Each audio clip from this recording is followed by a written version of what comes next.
We've just looked at how Shakespeare was able to create an infinite variety of new kinds of plays by breaking genre rules.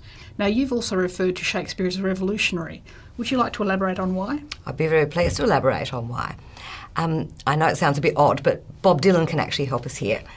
In 2016, he was awarded the Nobel Prize for Literature, and in his acceptance speech, he actually compared his own work to that of Shakespeare, noting that his songs, like Shakespeare's plays, were written for everyday people, for the common people, and would appeal to all kinds of people.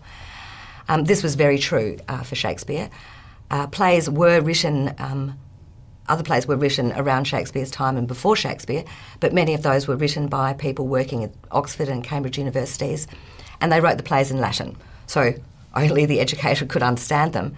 Shakespeare wrote his plays in English, and he also wrote about situations and experiences that are common to everyone. So relationships, love, death, birth, marriage, all of those, that range of experiences, and also the emotions that attend those experiences, such as love, hate, joy, despair, melancholy, and grief. So he was writing for everyone, and the people loved it. So what was changing in London that made going to the theatre a popular pastime? I think there were two very important changes. One was an expansion in the population. So in 1530 there was about 50,000 people in London. By 1600 there were 200,000. And so new kinds of entertainment, popped up as a response to this growing population. Also, where the playhouses, the theatres were located was really important. The public playhouses, the public theatres such as the Globe, were located over the River Thames in a place that we still refer to as Bankside today. And in that area there were other kinds of popular entertainment, things like bear baiting, cockfighting, and there were also the brothels were in that area as well. So these kinds of entertainments would have been illegal if they were over the river in the City of London, but they were okay in Bankside because the jurisdiction of the City of London did not extend to that area.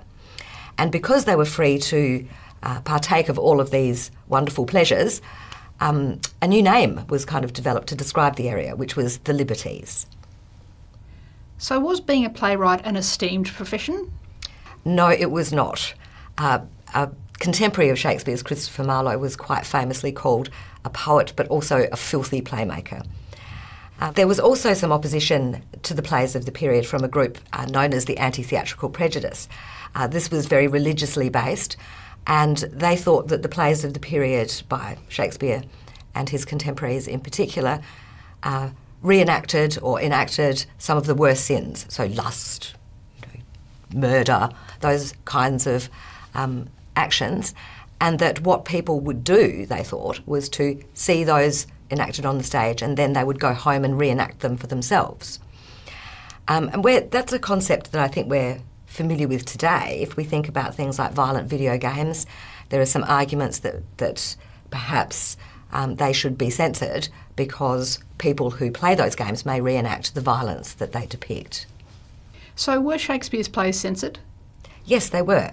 The chief censor of the period was known as the Master of the Revels, and he checked all of the plays to make sure that nothing that was politically or morally or religiously kind of risque was in there.